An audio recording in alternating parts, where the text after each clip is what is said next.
It's time for the Big Three. Three stocks, three charts, three trades. Rick Ducat will take us through the charts. Here to take us through the trades, Alan Nuckman, bullseyeoption.com. Great to see you both. Alan, we've had so many headlines. I know you do a lot of technical analysis, and but you must be hearing and seeing and watching this market. What is it telling you lately? Well, I follow mainly money flow and price, obviously, but it's not telling me anything new. 2023, 2024, I was very bullish, and I'm very bullish in 2025. The best thing that we've seen is what the market hasn't done. We've had all kinds of opportunities that could have shaken up the markets and hurt this trend, but it's reacted very positively. And a breakout here above this 6,100, get on board or get out of the way. So at this point now, following money and price, and you said, and it's still looking good. First up, you have American Superconductor, AMCS. Tell us a little bit about this story.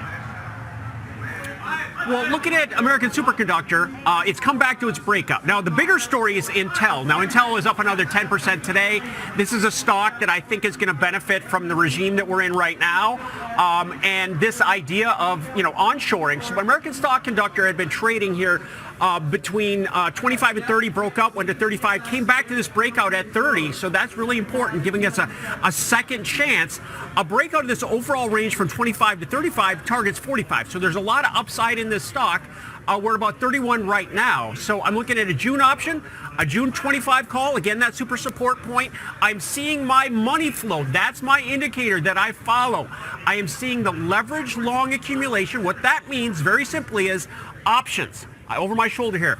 Options accumulation. Now, some smart money is building positions using options, and that's the best way when you've got a high probability opinion, because you're going to get the best payoffs. So that's what I see with my indicator, and that's what is setting up for another move in this stock again. All right, AMSC. Let's see. Right around the unchanged line today. What do you think here, Rick?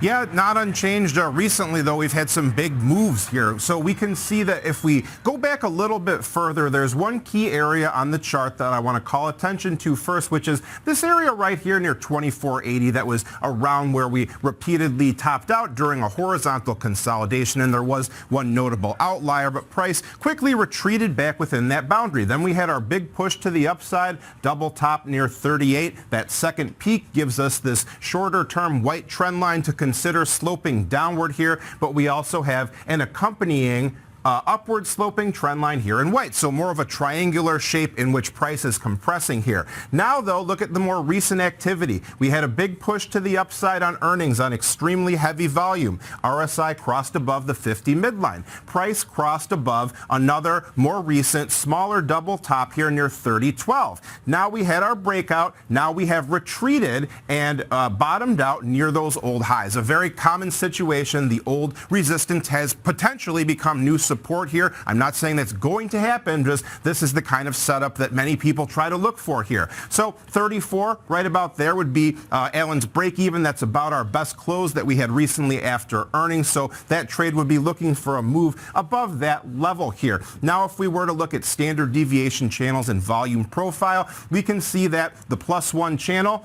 comes in very close to our old highs, so potential shorter-term resistance at that level here. And then to the downside, if we were to break through 30, this is the first point to watch. There's a volume node and two of our moving averages between about 28 and 29, Nicole. Yeah, look, a lot of excitement around the earnings, better than expected numbers. I saw a price target too of $39. It's at $30. Today, a price target from Oppenheimer with an outperform. So those earnings with better than expected financials, that was actually at least one boost, but then it's, drifting off that big move. So final quick thought, Alan. It's range bound. It came back to its breakout, gives us a second chance. And again, when it comes to this sector, look at what's happening in Intel. It's an American semiconductor surge. Even though this has the name American Semiconductor, this is also going to benefit from what's happening. All right, let's check out Pfizer next. This chart went from $31, $24. What a sell-off this has seen. Somewhat painful for shareholders. Some of your thoughts on where this could be headed. It's been getting some FDA approval recently for cancer treatments. Is there some upside here? Yeah, it's an unloved stock, and what I look for that bottoming is I look for that sentiment shift via that bullish divergence. It made new lows, but not new highs and implied volatility. That's a sign that a sentiment shift is happening from a price standpoint. It gets some short covering, feed on itself. We've been between 25 and 30 for a year. 27.5 is an important midpoint. If it gets to that, it could pop to the range top at 30. But in the bigger picture, like I said, we've been between 25 and we're about 25.50 right now. So we're down at that support point. We've had a little bit of a bounce, but I'm seeing that option money flow again. We have a tight coil between 25 and 27.5. So that's important. Breakout to that 27.5 is very key here. The way to play a June option, June is, a plenty of time in this play. The 23 calls trading for about 3. It's $2.50 in the money, so the expiration break even is 50 cents higher.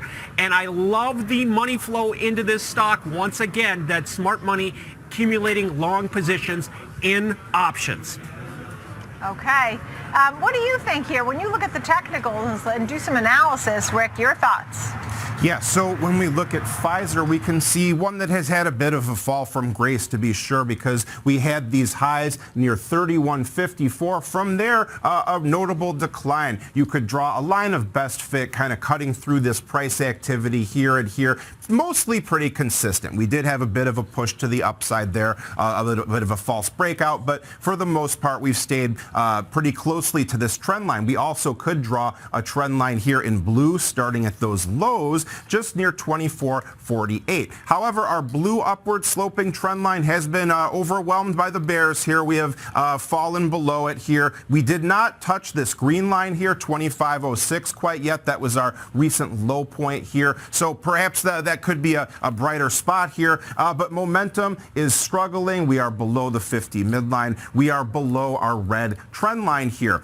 So now as we consider our price activity here in the light of our standard deviation channels and volume profile studies, we can see here is a key point. So not only does it contain our two moving averages, yellow 21-day and orange 63-day, it's also our volume profile point of control. So 26 to like 26.50 could be an important resistance point now that we have kind of given up this key area here. To the downside even further, the -2 standard deviation channel matches up fairly closely with the extreme lows. So around 24.30, 24.50 or so, that would be kind of the danger zone to keep an eye on to the downside here as we look at this one.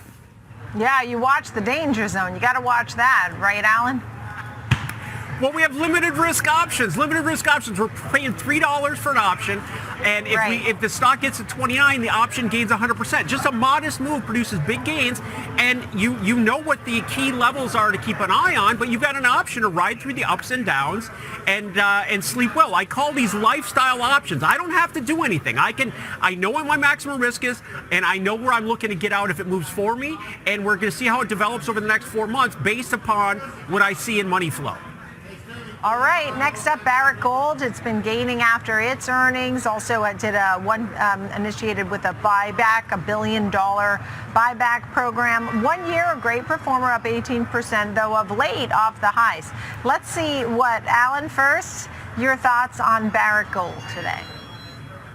Well, obviously, gold overall continues to make new all-time highs, closing in on that $3,000 an ounce level. But Barrick Gold has not participated. It's been the weakest of the gold miners. Gold miners, if you look at GDX, we've talked about that. I know we've done that trade in the past, has done very well. But it's just recently that Barrick Gold has started to participate, and the earnings provided that catalyst and a big boost to the upside.